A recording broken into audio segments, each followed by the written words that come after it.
Rahul Gandhi's recent appeal to Gen Z to save the constitution, protect democracy, and stop vote theft has ignited a political storm. The BJP swiftly responded, accusing Gandhi of attempting to instigate a civil war, drawing parallels to the youth led upheavals in Nepal and Bangladesh. In response, Rahul Gandhi's supporters argue that his comments were misinterpreted and taken out of context. They contend that he was merely highlighting the frustrations of the younger generation with the prevailing socio-political environment and not advocating for violence.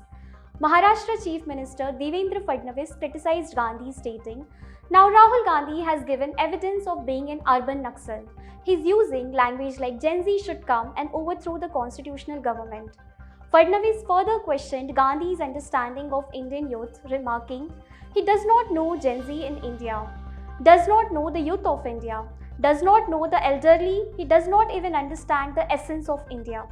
In Bihar, Union Minister Giriraj Singh accused Gandhi of following the path of urban Naxals and attempting to incite a civil war.